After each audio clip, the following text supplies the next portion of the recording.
Hello students, good morning to all of you. Welcome to this online lecture. I am Miss Seema Landge. तुमचा जो काही BCom third इयरचा COC course असेल, advance diploma in insurance and risk management, याचा आपला paper पहिला जो असेल, टायटल असेल रिस्क मॅनेजमेंट, आपण स्टार्ट करणार आहोत आजच्या लेक्चरपासून. प्रिव्हियस लेक्चरमध्ये तुम्हाला तुमचा सिलेबस मिळाला असेल. सिलेबसमध्ये तुम्हाला टॉपिक आहेत risk management, personal development, behavioural aspect, role of insurance agent, procedure for becoming an agent and last customer services. Okay, so आपण वन बाय वन एक एक पॉईंट काय करणार आहोत, एका व्हिडिओ लेक्चरमध्ये स्टडी करणार आहोत. सो आजचा लेक्चर आपला असेल इन्शुरन्स एजंट म्हणजेच विमा प्रतिनिधी. मग विमा प्रतिनिधी म्हणजे काय, किंवा विमा प्रतिनिधी कोणकोणती पद्धतीची कार्य केली जातात विमा प्रतिनिधीद्वारे, त्याचबरोबर ती विमा प्रतिनिधी बनण्याची कार्यपद्धती कोणकोणती आहे, त्याचबरोबर ती विमा प्रतिनिधीला रेम्युनरेशन कशा पद्धतीनं दिलं जातं, हे आपण एक वन बाय वन बघणार आहोत. सो विमा प्रतिनिधी म्हणजे काय, तर विमा प्रतिनिधी म्हणजे विमा महामंडळाच्या वतीनं विमा देण्याचे कार्य करणारी जी व्यक्ती असते, किंवा विम्यासंबंधी अन्य ज्या काही बाबी असतील त्या बाबींसाठी मदत करणारी जी काही व्यक्ती असते, तिला विमा प्रतिनिधी असं म्हटलं जातं. ओके, विमा काय एक सर्व्हिस आहे. तुम्हाला माहिती असेल, तुम्ही फर्स्ट इयर सेकंड इयरला शिकला आहात. विमा ही एक सर्व्हिस आहे, आणि जे काही व्यक्ती असे असतील की त्यांना विम्याची सर्व्हिस घ्यायची आहे, किंवा ते विमा उतरवणार आहे, स्वतःचा असेल, स्वतःच्या मालमत्तेचा असेल, अशी सेवा घेऊ इच्छिणारे जे काही व्यक्ती असतील, ग्राहक असतील किंवा विमेदार असतील, यांना विमा महामंडळाने ठरवलेली जी काही विमा महामंडळाची पद्धत असेल, प्रोसेस असेल, त्यानुसार काय करावं लागत असतो, त्यांना विमा हा घ्यावा लागत असतो. विमा घ्यायचा म्हणजे जायचं ऑफिसमध्ये आणि विमा उतरवायचा असं काय आहे का, तर नाही. तर त्यासाठी जी काही विमा महामंडळाने प्रोसेस ठरवून दिलेली आहे, पद्धत ठरवून दिलेली आहे, ती त्यांना फॉलो करावी लागत असते. आणि अन्य व्यापार असेल, व्यवहार असेल, किंवा वस्तूंच्या विक्रीचे व्यवहार असतील, बाजारपेठेमध्ये समोरासमोर होतात बघा. ज्या काही मोठमोठ्या वस्तू असतील, त्यांचे विक्रीचे व्यवहार असतील, ते आपल्याला मार्केटमध्ये फेस टू फेस करताना आपल्याला दिसून येतं, किंवा मार्केटमध्ये ते समोरासमोर होतात. त्याचबरोबर ती काही ठिकाणी मोठमोठे व्यवहार हे फोनद्वारे सुद्धा, कम्युनिकेशनद्वारे सुद्धा काय केले जातात, पार पाडले जातात. मग तशी सिच्युएशन, तशी परिस्थिती विमा किंवा आयुर्विम्याच्या बाबतीमध्ये आढळू नये. काय सांगितलं की तशी सिच्युएशन किंवा तशी परिस्थिती विमा किंवा विम्याच्या बाबतीमध्ये आढळू नये. तसेच बाजारपेठेमध्ये विमा जर आपण वगळला, तर अन्य ज्या काही वस्तू असतील किंवा अन्य ज्या काही उत्पादनं असतील, त्यांची जी विक्री होणार आहे, त्याची विक्री ही आपल्याला ठराविक मुदतीपर्यंत संपवता येते. परंतु लाईफ इन्शुरन्स हा संपूर्ण आयुष्याचा किंवा आयुष्याच्या ठराविक काळाचा घेतला जातो. बघा, बाजारपेठेमध्ये अन्य व्यवहारांच्या बाबतीत आपण काय बघितलंय, तर फेस टू फेस झालेले आपल्याला दिसून येतात. परंतु आयुर्विम्याच्या बाबतीमध्ये तशी सिच्युएशन आपल्याला दिसते का, तर लाईफ इन्शुरन्सच्या बाबतीमध्ये आपल्याला तशी सिच्युएशन दिसून येत नाही. मग त्यामध्ये बाजारपेठेमध्ये जर विमा आपण वगळला, तर अन्य ज्या काही वस्तू किंवा जी काही उत्पादने जी आहेत, त्याचा व्यवहार एक ठराविक मुदतीमध्ये संपला जातो. लाईफ टाईम एखादं प्रोडक्ट असेल, सपोज LED TV असेल, मग LED TVचा व्यवहार जो असेल, LED TVचं ट्रान्झॅक्शन जे असेल, ते लाईफ टाईम केलं जातं का, तर नाही. मार्केटमध्ये जायचं, जो काय आपल्याला LED TV पसंत आहे, जो काय आपल्याला आवडलेला असेल, तो आपण काय करतो, पैसे पे करतो आणि तो आपल्या घरी घेऊन येतो. म्हणजे काही मिनिटामध्ये, काही तासामध्ये तो व्यवहार तिथं संपला जातो. काही ठराविक काळाचा तो व्यवहार असतो, मुदतीचा तो व्यवहार असतो. परंतु लाईफ इन्शुरन्सच्या बाबतीमध्ये आपल्याला तसं दिसतं का, तर नाही. लाईफ इन्शुरन्स जो असेल, आयुर्विमा जो असेल, हा संपूर्ण आयुष्याचा घेतला जातो, संपूर्ण एक ठराविक काळाचा घेतला जातो. 20 वर्ष असतील, 30 वर्ष असतील, 50 वर्ष असतील. सो या पद्धतीनं लाईफ इन्शुरन्स काय केला जात असतो, उतरवला जात असतो. परंतु लाईफ इन्शुरन्सच्या बाबतीमध्ये हा संपूर्ण आयुष्याचा विमा आहे, एक ठराविक काळाचा विमा आहे. आणि अशा काळामध्ये जर व्यक्तीला काही धोका झाला, व्यक्तीचं काही नुकसान झालं, तर धोक्यामध्ये काय येऊ शकतं तर आयुर्विमा ज्या काही व्यक्तींनी उतरवलेला असेल त्यांना धोका पोहोचणं म्हणजे काय तर त्यांचा ॲक्सिडेंट होणे असेल, त्यांचा अपघात होणे असेल. अपघातामध्ये काय होऊ शकतं तर अपघातामध्ये 3 चान्सेस तुम्हाला सांगता येऊ शकतात. मग अपघातामध्ये तुमचा मृत्यू होऊ शकतो, अपघातामध्ये तुम्हाला अपंगत्व येऊ शकतं. मग अपंगत्व 2 पद्धतीचं असू शकतं. मग त्यामध्ये तात्पुरत्या स्वरूपाचं असेल, कायम स्वरूपाचं असेल. ओके, सो या पद्धतीनं जो काही विमेदार असेल त्या विमेदाराला मृत्यू येऊ शकतो, त्याचबरोबर त्याला कायमचं अपंगत्व किंवा तो तात्पुरतं अपंगत्व त्याला येऊ शकतं. आणि जर त्यांना तात्पुरत्या स्वरूपाचं अपंगत्व आलं तर काय होऊ शकतं तर त्याबाबतची जोखीम कोण घेत असतं तर सरळ डायरेक्टली त्याची जोखीम विमा कंपनी घेत असते, इन्शुरन्स कंपनी घेत असते. आणि अशा सिच्युएशनमध्ये, अशा स्थितीमध्ये अन्य व्यापार किंवा व्यवसायात आपल्याला अशी सिच्युएशन दिसून येत नाही. त्याचबरोबर ती आयुर्विमाच्या बाबतीमध्ये, लाईफ इन्शुरन्सच्या बाबतीमध्ये जोखीम जर निर्माण झाली तर त्याची भरपाई द्यावी लागते. बघा, जोखीम निर्माण झाली तर त्याची भरपाई आपल्याला द्यावी लागत असते. आणि जोखीम जर निर्माण झाली नाही तर भरलेले हप्ते, जी काही संचित रक्कम असेल तुमची, ती बोनस सहित तुम्हाला परत विमा कंपनी देत असते. बघा, आयुर्विम्याच्या बाबतीमध्ये, लाईफ इन्शुरन्सच्या बाबतीमध्ये तुम्हाला जी काही जोखीम निर्माण झालेली आहे त्याची तर तुम्हाला नुकसान भरपाई विमा कंपनी देते. परंतु जर जोखीम निर्माण झाली नाही त्या ठराविक काळामध्ये तर तुम्ही जे काही पैसे विमा हप्ता म्हणून विमा कंपनीला भरलेले असतील ते पैसे तुम्हाला विथ बोनस, विथ इंटरेस्ट विमा कंपनी रिपे करत असते, पुन्हा पे करत असते. ओके, आणि त्यासाठी आयुर्विमा जो असेल, लाईफ इन्शुरन्स कॉन्ट्रॅक्ट जो असेल, लाईफ इन्शुरन्स करारामध्ये किंवा सेवामध्ये प्राप्ती अन्य व्यवसायातील व्यवहाराप्रमाणे होऊ शकत नाही. त्यासाठी काय करावं लागेल तर विमा संस्था जी आहे किंवा विमा घेणारा जो काही विमेदार आहे यांच्यामध्ये एक मध्यस्थ आपल्याला ठेवावा लागतो. विमा घेणारा विमेदार हा डिरेक्टली विमा कंपनीशी कम्युनिकेशन करू शकत नाही, डायरेक्टली विमा कंपनीशी कॉन्ट्रॅक्ट करू शकत नाही, विमा कंपनीशी कॉन्टॅक्ट करू शकत नाही. सो त्यासाठी दोघांच्या मध्ये एक व्यक्ती काम करणारी असते, तिलाच विमा प्रतिनिधी असं म्हटलं जातं. आणि हा जो विमा प्रतिनिधी असतो तो संभाव्य विमेदाराचा शोध घेऊन विमा देण्यासंबंधी सर्व प्राथमिक बाबी काय केल्या जात असतात तिथं पूर्ण केल्या जात असतात. आणि या प्रकरणामध्ये आपण आयुर्विमा प्रतिनिधीचा अभ्यास करणार आहोत. ओके, तुम्हाला समजलं असेल की आपण आजच्या लेक्चरमध्ये कशाचा अभ्यास करणार आहोत आणि कशाचा अभ्यास करणार नाही. ओके, सो विमा प्रतिनिधी म्हणजेच इन्शुरन्स एजंट. विमा प्रतिनिधी म्हणजे विमा महामंडळाच्या वतीने विमा देण्याचे कार्य करतो आणि विम्यासंबंधी अन्य बाबींसाठी तो काय करत असतो, मदत करत असतो. अशी व्यक्ती म्हणजेच काय तो विमा प्रतिनिधी. महामंडळाच्या वतीने विमा देण्याचं काम करणारी व्यक्ती आणि त्याचबरोबर ती विम्यासंबंधी अनेक बाबींमध्ये मदत करणारी व्यक्ती म्हणजेच इन्शुरन्स एजंट, विमा प्रतिनिधी.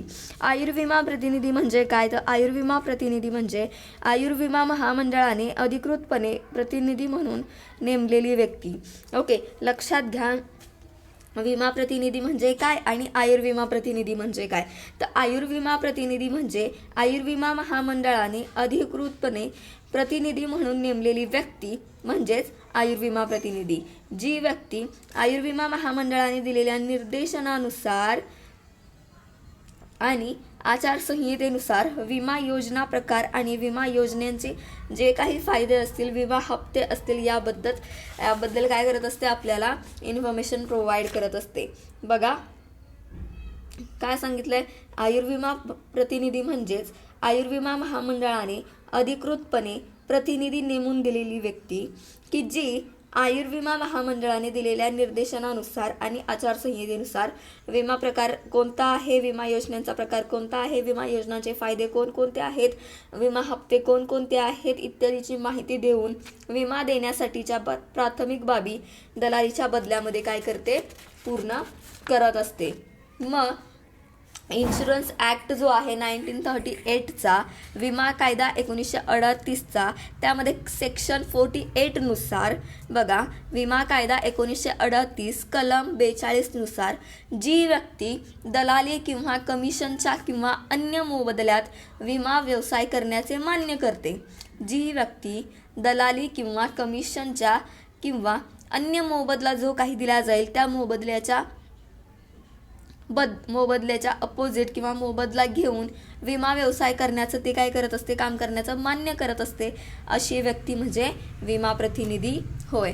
विमा कायदा 1938 त्यामधील कलम 32नुसार विमा प्रतिनिधी म्हणजे काय, तर विमा प्रतिनिधी म्हणजे जी व्यक्ती दलाली किंवा कमिशनच्या किंवा अन्य मोबदल्यात काय करत असते, विमा व्यवसाय करण्याचं मान्य करत असते, अशी व्यक्ती म्हणजे विमा प्रतिनिधी होय, इन्शुरन्स एजंट होय. मग विमा प्राधिकरणाकडून जे काही इन्शुरन्स प्राधिकरण असेल त्या प्राधिकरणाकडून विमा व्यवसायाचा परवाना दिला जात असतो. बघा, विमा प्रतिनिधी विदाऊट विमा व्यवसाय परवाना म्हणजे विदाऊट इन्शुरन्स बिझनेस लायसन्स शिवाय ते काम करू शकत नाहीत. विमा प्रतिनिधींना विमा प्राधिकरण जे असेल ते विमा व्यवसाय करण्यासाठी काय करत असते, लायसन देत असते, त्यांना परवाना देत असते. विमा नियंत्रण व विकास प्राधिकरण, insurance regulation development association, insurance regulation development association ही संस्था 1999 म्हणजेच 1999 IRDA या कायद्याने स्थापित झाली. बघा, IRDA या कायद्याने स्थापित झाली. कोणती संस्था, तर विमा नियंत्रण व विकास प्राधिकरण. ओके, तो एक कायदा आहे आणि या संस्थेने 2000 साली विमा एजंट परवाना अधिनियम जारी केले. ओके, विमा एजंट परवाना अधिनियम कोणत्या संस्थेने जारी केले, हा जर क्वेश्चन तुम्हाला विचारला गेला तर तुमचा आन्सर असेल IRDA म्हणजेच विमा नियंत्रण व विकास प्राधिकरण.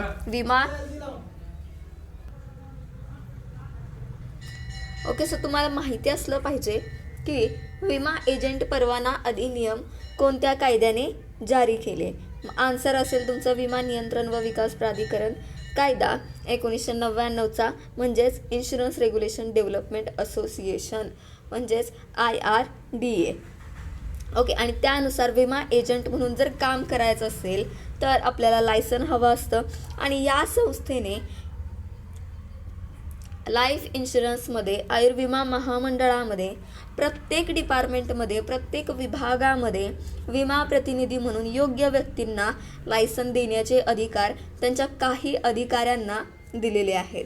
म्हणजे जे काही ठराविक अधिकारी आहेत ते अधिकारी विमा एजंटना, विमा प्रतिनिधी म्हणून काम करण्यासाठी परवाने देऊ शकतात. मग असे विमा प्रतिनिधींचे परवाने आयुर्विमा महामंडळाद्वारे योग्य त्या व्यक्तींची निवड करून त्या व्यक्तींना ते परवाने काय केले जातात, दिले जातात. तरी विमा नियंत्रण व विकास प्राधिकरणानेच दिले आहेत असे ते मानले जातात. अतिशय महत्त्वाचा आहे की विमा प्रतिनिधींना IRDA द्वारे म्हणजेच विमा नियंत्रण व विकास प्राधिकरणाद्वारे त्यांना विमा व्यवसाय करण्यासाठी परवाना दिला जाणं, त्याचबरोबर ते त्यांना परवाना मिळणं.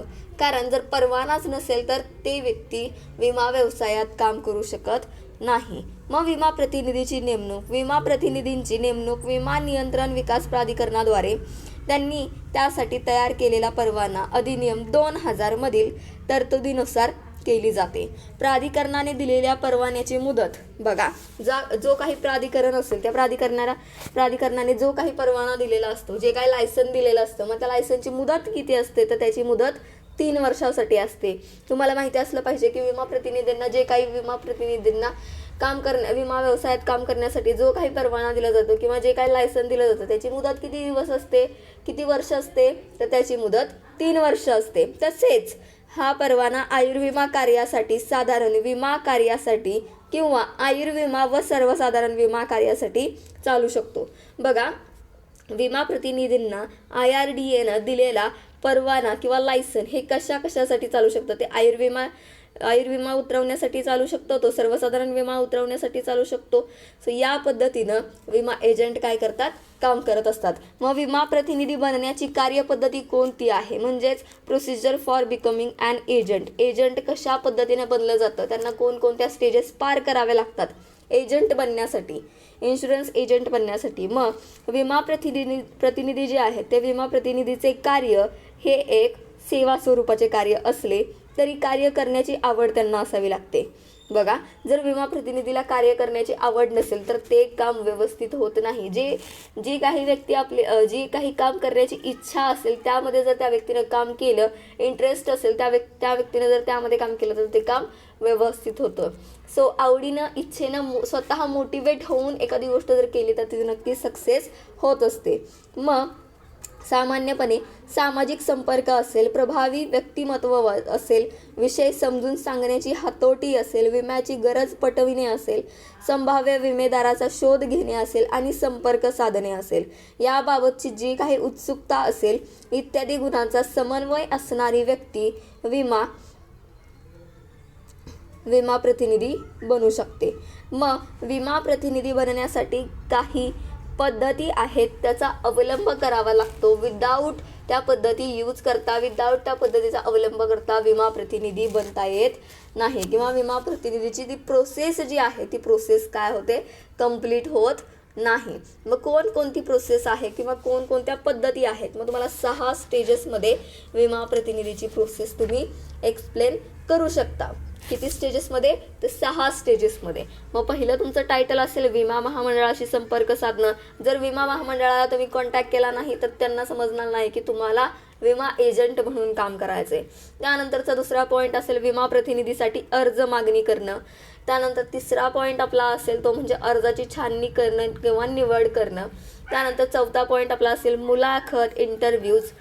त्यानंतर 5वा पॉईंट आपला असेल तो म्हणजे प्रशिक्षण म्हणजेच ट्रेनिंग. त्यानंतर 6 नंबरचा पॉईंट आपला असेल विमा प्रतिनिधी पदासाठी परवाना. बघा, फर्स्ट स्टेज काय आहे आपली, विमा प्रतिनिधी. सपोज एखाद्याला विमा प्रतिनिधी बनायचे, XYZ नावाची व्यक्ती आहे, पर्सन आहे, आणि त्या व्यक्तीला काय करायचं तर विमा एजंट बनायचं आहे, विमा प्रतिनिधी बनायचं आहे. मग सर्वात अगोदर त्या व्यक्तीला कुठली स्टेज कंप्लीट करावी लागेल, कुठली स्टेप कंप्लीट करावी लागेल, तर त्यामध्ये विमा महामंडळाशी संपर्क साधणे. विमा प्रतिनिधी म्हणून कार्य करण्याची इच्छा असणाऱ्या व्यक्तीने, ज्या व्यक्तीला विमा प्रतिनिधी म्हणून काम करायची इच्छा आहे अशा व्यक्तीने प्रतिनिधी म्हणून कार्य करण्यासाठीचा परवाना मिळवावा लागतो. बघा, ज्या व्यक्तीला विमा प्रतिनिधी म्हणून काम करण्याची इच्छा आहे, त्यामध्ये विमा एजंट होण्यासाठी ती व्यक्ती इच्छुक आहे अशा व्यक्तीने विमा प्रतिनिधी किंवा प्रतिनिधी म्हणून काम करण्यासाठी त्याला लायसन मिळवावं लागतं. आणि असा परवाना देण्याचे अधिकार विमा नियंत्रण आणि विकास प्राधिकरण, insurance regulation development association or act या संस्थेत कायद्याने देण्यात आलेले आहेत. आणि ही जी संस्था आहे, ही संस्था विमा प्रतिनिधीसाठीचे परवाने स्वतः देत नाही, तर जे काही ठराविक अधिकारी नेमलेले आहेत त्या अधिकाऱ्यांद्वारे काय केले जातं, ते लायसन दिले जातात. म्हणजेच या संस्थेने अल्पवतीने विमा प्रतिनिधी परवाने देण्याचे अधिकार हे जीवन विमा महामंडळाच्या विभागीय कचेरीतील काही अधिकाऱ्यांना दिलेले आहेत. कोणतं विमा महामंडळ, तर जीवन विमा महामंडळ या विभागीय कचेरीतील काही अधिकाऱ्यांना ते अधिकार दिलेले आहेत. परंतु परवाना प्राप्तीसाठी अर्ज करणे असेल, परवान्यासाठीची फी असेल, प्रशिक्षण असेल इत्यादींबाबत आवश्यक पद्धती असतील, विमा नियंत्रण आणि विकास प्राधिकरण ठरवून देणे असेल, त्यानुसार ज्या विभागामध्ये कचेरीतील अधिकाऱ्यांना विमा प्रतिनिधी परवाना देण्यासाठी पुरस्कृत केलेले आहे त्यांनीच सदर पद्धतीचा अवलंब करावा लागतो. म्हणजे ज्या व्यक्तींना सांगितलं गेलंय की तुम्ही विमा प्रतिनिधीचा परवाना देऊ शकता किंवा तुम्हाला ते काम आहे दिले गेलेलं, त्याच व्यक्तींनी तो परवाना द्यायचा असतो. ही झाली फर्स्ट स्टेज आपली, विमा महामंडळाशी संपर्क साधणे. ओके, हा झाला आपला फर्स्ट पॉईंट विमा प्रतिनिधी बनण्याच्या कार्यपद्धतीमध्ये. सेकंड पॉईंट काय येतो, तर विमा प्रतिनिधीसाठी अर्ज करणे. सर्वात अगोदर काय करणारा व्यक्ती विमा महामंडळाशी कॉन्टॅक्ट करणारे, त्यानंतर विमा प्रतिनिधीसाठी काय करायचे, त्याला ॲप्लिकेशन करायचे. विभागीय विमा महामंडळ जे असणार आहे, विभागीय विमा महामंडळाचे जे काही राईट्स असतील, अधिकार असतील, विशिष्ट मुदतीनंतर विमा प्रतिनिधी भरावयाचे ठरल्यानंतर, बघा ज्या विमा कंपनीमध्ये विशिष्ट मुदतीनंतर ज्या वेळेला विमा एजंट भरायचे असतात ते ठरल्यानंतर जे काही न्यूजपेपर्स असतील, न्यूजपेपरमध्ये काय केलं जातं, विमा एजंट भरण्याबाबत एक ॲडव्हर्टाईज दिली जाते. आणि तसेच महाविद्यालये आणि अन्य शैक्षणिक संस्थांशी काय केला जातो, संपर्क साधला जातो आणि विमा प्रतिनिधी पदासाठी अर्ज करण्यास सांगितलं जातं. म्हणजे वेगवेगळ्या विभागातून ॲप्लिकेशन्स येत असतात. मग जाहिरातीमध्ये अर्ज कोणास करता येईल किंवा निवड पद्धती कशी असेल, प्रशिक्षण, उमेदवारीचा काळ कसा असेल, उमेदवारीच्या काळात दिला जाणारा मोबदला कोणता असेल इत्यादी माहिती तिथं दिली जाते. आणि इच्छुक जे कोण उमेदवार असतील त्यांनी ठराविक तारखेपूर्वी महामंडळाच्या कचेरीकडे अर्ज करण्यास सांगितलं जातं. हा झाला आपला सेकंड पॉईंट. थर्ड पॉईंट आपला काय आहे तर अर्जाची छाननी आणि निवड. यामध्ये विशिष्ट तारखेपर्यंत गोळा होणारे जे काही अर्ज असतील एकत्र करून त्याची छाननी केली जाते. सामान्यपणे वयाची 21 वर्ष पूर्ण असणाऱ्या आणि SSC किंवा त्यापेक्षा अधिक शिक्षण झालेल्या अर्जदारांची निवड करून त्यांना मुलाखतीस काय केलं जातं, बोलवलं जातं. बघा 10वी ज्यांची कंप्लीट असेल, ज्यांना 21 वर्ष वय कंप्लीट असेल त्यांना काय केलं जातं, इंटरव्ह्यूसाठी बोलवलं जातं. आणि त्याचबरोबर ती त्यांची लेखी रिटर्न एक्झाम सुद्धा त्यांची घेतली जाते. हा झाला आपला थर्ड पॉईंट. त्यानंतर फोर्थ नंबरचा आपला पॉईंट आहे तो म्हणजे इंटरव्ह्यूज, मुलाखत. मग आपल्याला जे काही वरील प्रमाणे सांगितलेलं आहे, म्हणजे पॉईंट सेकंडमध्ये पॉईंट थर्डमध्ये जे काही मी तुम्हाला सांगितलं की 21 वर्ष कंप्लीट असली पाहिजेत, SSC कंप्लीट असली पाहिजे, त्याचबरोबर ती तुम्हाला त्यामध्ये इंटरेस्ट असला पाहिजे. ओके, सो वरील प्रमाणे ज्या अर्जदाराची निवड केली जाईल त्यांना मुलाखतीसाठी काय केलं जातं, बोलवलं जातं, त्यांना इंटरव्ह्यूसाठी बोलवलं जातं. तुमची जी काही लेखी चाचणी घेतली जाते किंवा रिटर्न एक्झाम घेतली जाते त्यामध्ये किती जणांना चांगले मार्क्स पडलेले आहेत त्यावरून काय केलं जातं, ते जे अर्जदार असतात त्यांना काय केलं जातं, इंटरव्ह्यूसाठी कॉल केला जातो. मग इंटरव्ह्यूमध्ये जो काही उमेदवार असेल त्याची इच्छा काय आहे, त्याची आवड निवड काय आहे, त्याला काम करण्याची तयारी त्याची आहे का, त्याला प्रतिनिधींमधून काम करण्याची क्षमता त्याची किती आहे हे तिथं चेकआउट केलं जातं. कारण त्या व्यक्तीला विमा प्रतिनिधी म्हणून काम करायचं असतं. मग त्या व्यक्तीला त्या कामामध्ये आवड आहे का हे जाणून घेणं काम आहे. ओके, त्याचबरोबर ती लेखी चाचणी जी झालेली आहे असेल त्या लेखी चाचणीमध्ये 100 पैकी तुम्हाला मिनिमम 25 मार्क्स असणं आवश्यक आहे. 100 मधून तुम्हाला मिनिमम 25 मार्क्स असणं 25 तुम्हाला गुण तिथं असले पाहिजेत. त्यातून योग्य अशा उमेदवाराची निवड केली जाते. जो कोण योग्य असेल त्याला काय केलं जातं, त्याचं सिलेक्शन केलं जातं. आणि इंटरव्ह्यूमध्ये, मुलाखतीमध्ये उमेदवारांना कार्याचे स्वरूप समजावून सांगितले जाते आणि त्यासाठी आवश्यक जे काही ट्रेनिंग असेल, प्रशिक्षण असेल ते घेण्याची तयारी तुमची असली पाहिजे. आणि ती तयारी तुमची आहे का त्याचा सुद्धा अंदाज तिथं लावला जातो. मग इन शॉर्टमध्ये सांगायचं म्हटलं तर पूर्ण तुम्हाला तुमची तपासणीच केली जाते. ओके, हा जर आपला 4th नंबरचा पॉईंट. त्यानंतर 5वा नंबरचा पॉईंट आहे आपला तो म्हणजे प्रशिक्षण, ट्रेनिंग. मग वरील प्रमाणे निवड जर झाली तुमची तर उमेदवारांना काय केलं जातं, विमा नियंत्रण आणि विकास प्राधिकरणाने ठरवलेल्या पद्धतीनुसार आयुर्विमा व्यवसायाचे विमा प्रतिनिधी म्हणून काम करण्यासाठी 100 तासाचं प्रशिक्षण तुम्हाला घ्यावं लागत असतं. लक्षात घ्या, जर तुम्हाला विमा प्रतिनिधी म्हणून काम करायचं असेल तर ट्रेनिंग तुम्हाला घेताना 100 तासाचं ट्रेनिंग तुम्हाला तिथं घ्यावं लागतं. जर तुम्हाला विमा प्रतिनिधी म्हणून काम करायचं असेल तर आयुर्विमा व्यवसायाचे विमा प्रतिनिधी म्हणून जर तुम्हाला काम करायचं असेल तर विमा नियंत्रण आणि विकास प्राधिकरणाने ठरवल्यानुसार IRDAने ज्या पद्धतीने ठरवलेलं आहे त्या पद्धतीनं तुम्हाला 100 तासाचं प्रशिक्षण घेणं तिथं गरजेचं आहे. तुम्हाला एक्झाममध्ये विचारलं जाऊ शकतं की आयुर्विमा व्यवसायाचं विमा प्रतिनिधी म्हणून काम करायचं असेल तर किती तासांचं प्रशिक्षण तुम्हाला घ्यावं लागतं. मग तिथं तुमचा आन्सर असेल की 100 तासांचं प्रशिक्षण घ्यावं लागतं.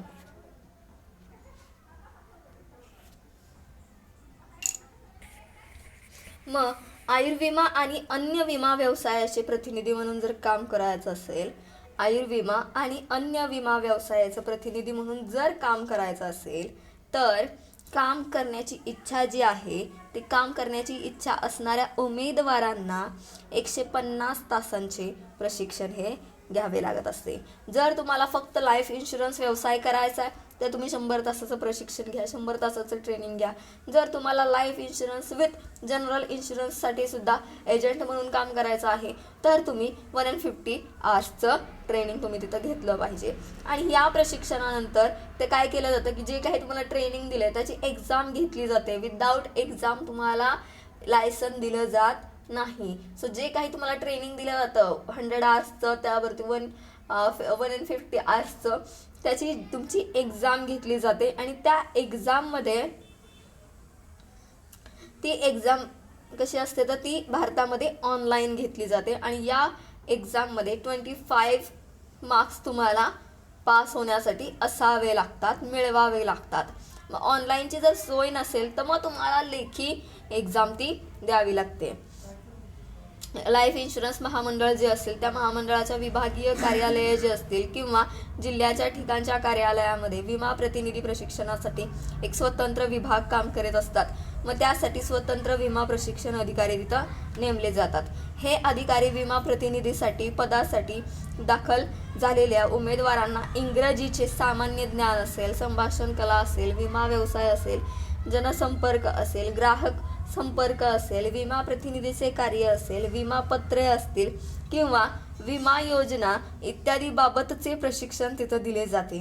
दिवसातून 4 ते 6 तास असे एकूण 100 ते 150 150 तासांचे प्रशिक्षण तिथं दिले जाते. मग ठराविक मुदतीने उमेदवारांना प्रशिक्षण काळामध्ये कितपत ज्ञान मिळालेलं आहे याची चाचणी तिथं घेतली जाते. साहजिकच आहे, ते तुम्हाला ट्रेनिंग देतात याचा अर्थ तुम्हाला त्यामधून किती समजलेलं आहे हे त्यांना समजलं पाहिजे. सो त्यासाठी काय केलं जातं, एक्झाम घेतली जाते आणि त्यातून त्यांच्यावरती सोपवल्या जाणाऱ्या ज्या काही जबाबदाऱ्या आहेत तो पार पाडण्यासाठीचा विश्वास त्यांच्या मनामध्ये काय होतो, निर्माण होतो की बाबा ही व्यक्ती विमा एजंट म्हणून खरंच काम करू शकेल. ओके, देन लास्टचा आपला पॉईंट आहे विमा प्रतिनिधी पदासाठी परवाना. मग वरील प्रमाणे ज्या काही आपण 6 स्टेज 5 स्टेज आपण पाहिल्या वरच्या त्याप्रमाणे प्रशिक्षण जर पूर्ण झालं तर त्या प्रशिक्षण पूर्ण झाल्यानंतर उमेदवारांना विमा प्रतिनिधी म्हणून कार्य करण्यासाठीचा परवाना काय केला जात असतो, प्राप्त करण्यासाठी त्यांना अर्ज करावा लागत असतो. बघा आता ट्रेनिंग झालं आपलं, लेखी एक्झाम झाली, त्याच्यानंतर तुम्हाला आउट ऑफ मार्क्स पडले, मग त्यानंतर तुम्हाला काय करायचं आहे, लायसन दिलं जाणार आहे. मग लायसन तुम्हाला असं दिलं जाणार आहे का, तर नाही. त्या लायसनसाठी तुम्हाला ॲप्लिकेशन सेपरेटली करावं लागणार आहे. मग त्या ॲप्लिकेशन सोबत तुम्ही काय काय डॉक्युमेंट जोडायचे किंवा कोणकोणते डॉक्युमेंट तुम्हाला लागणार आहेत जे की तुमच्याकडे असले पाहिजेत. मग अर्जासोबत शैक्षणिक पात्रता प्रमाणपत्र तुमच्याकडे असलं पाहिजे, वयाचा दाखला तुमच्याकडे असला पाहिजे, कायमचा रहिवासी असल्याचा पुरावा तुमच्याकडे असला पाहिजे, प्रशिक्षण पूर्ण केल्याचे प्रमाणपत्र तुमच्याकडे असले पाहिजे. तसेच परवाना फी 250 रुपयांचा बँक ड्राफ्ट तुम्हाला द्यावा लागत असतो. बघा परवाना फी म्हणजे लायसनची जी काही फी असेल 250 रुपीज 250 रुपीज म्हणजेच 250 रुपये हा बँक ड्राफ्टनी तुम्हाला काय करावा लागत असतो, द्यावा लागत असतो. मग उमेदवाराने सर्व बाबींची पूर्तता केलेली जर असेल तर त्यास विमा प्रतिनिधी म्हणून काम करण्यासाठीचा परवाना दिला जातो. परंतु उमेदवार वयाने जर अज्ञान असेल, बघा जो कोण उमेदवार असेल तो वयाने जो कोणी उमेदवार असेल तो 18 वर्ष जर पूर्ण नसेल म्हणजेच 18 वर्षे अपूर्ण असेल, मानसिकदृष्ट्या तो अपात्र आढळला गेला तर त्याला लायसन दिलं जात नाही, परवाना तिथं नाकारला जातो. विमा परवाना जो असेल, विमा लायसन जे असेल ते मिळाल्यानंतर विमा प्रतिनिधी म्हणून जर काम करायचं असेल तर तिथं काम करता येतं. आणि विमा प्रतिनिधीच्या ज्या काही अटी आहेत, त्यांचे रूल्स अँड रेग्युलेशन्स आहेत ते फॉलो करावे लागतात. त्यांच्या अटीनुसार विमा प्रतिनिधीने ठराविक संख्येने विमापत्रे गोळा केली जातात. त्यांना अॅन्युअली टार्गेट दिलं जातं की तुम्ही 10 ते 15 किंवा 15 ते 20 एवढ्या इन्शुरन्स पॉलिसी तुम्ही कलेक्ट केल्या पाहिजेत आणि तेवढ्या त्यांना कराव्या लागतात. तसेच वर्षभरामध्ये एकूण किती रकमेचा बिझनेस करायचा त्यांनी याची सुद्धा त्यांना एक लिमिटेड अट सांगितलेली असते आणि ती अट त्यांनी पूर्ण करावी लागत असते. विमा प्रतिनिधी म्हणून जर काम करायचं असेल तर वेळोवेळी त्याला काय करावं लागत असतं, विमा विकास अधिकाऱ्याची मदत सुद्धा घ्यावी लागत असते आणि विमा विकास अधिकारी त्यांना मदत करण्यासाठी नेहमी तयार असतात. ओके, सो या पद्धतीने आपण काय पाहिलं तर विमा प्रतिनिधी बनण्याची कार्यपद्धती कशी आहे किंवा कोणकोणते पॉइंट्स विमा प्रतिनिधी बनण्याच्या कार्यपद्धतीमध्ये येतात. मग त्यामध्ये पहिला पॉइंट आपण पाहिला विमा महामंडळाशी संपर्क साधणे. त्यानंतर सेकंड आपण पाहिला विमा प्रतिनिधीसाठी अर्जाची मागणी करणे. त्यानंतर अर्जाची छाननी व निवड करणे, मुलाखत घेणे, प्रशिक्षण देणे, ट्रेनिंग, त्यानंतर इंटरव्ह्यू असेल तुमचा, तुम्हाला ट्रेनिंग दिलं जातं. त्यानंतर विमा प्रतिनिधी पदासाठी परवाना तुम्हाला दिला जातो. मग परवाना द्यायचा का इझिली मिळतो का तो तर इझिली तो मिळत नाही. त्यासाठी तुम्हाला ऍप्लिकेशन करावं लागतं. विथ त्याची फी काय असेल 250 रुपीज ती तुम्हाला पे करावी लागते. विदाउट फी पे करता तुम्हाला काहीही मिळत नाही. ओके, आणि देन त्यानंतर तुम्हाला व्यवस्थित चेकआउट केलं जातं आणि चेकआउट केल्यानंतर तुम्हाला काय केलं जातं, लायसन हे दिलं जात असतं. त्याचबरोबर ती लायसन देताना तुम्हाला ज्या काही IRDAच्या रूल्स अँड रेग्युलेशन्स असतील त्या तुम्हाला तिथं एक्सप्लेन केल्या जातात आणि त्या रूल्स अँड रेग्युलेशन नुसार तुम्हाला विमा व्यवसाय हा करावा लागत असतो. म्हणजेच ठराविक रकमेपर्यंतच तुम्ही विम्याचा बिझनेस अॅन्युअली करायचा. त्याचबरोबर ठराविक एक अमाऊंट सांगितली जाते, तेवढेच विमापत्र तुम्ही अॅन्युअली कलेक्ट करायचे. ओके, सो आजच्या लेक्चरमध्ये आपण काय पाहिलं तर इन्शुरन्स एजंट म्हणजे काय आणि इन्शुरन्स एजंट बनण्याची पद्धती कोणती आहे, कशा पद्धतीची आहे. ओके, सो नेक्स्ट आपलं लेक्चर जे असेल त्यामध्ये आपण याच पद्धतीने नेक्स्ट पॉइंट जो आपला असेल तो बघूयात. Okay, thank you.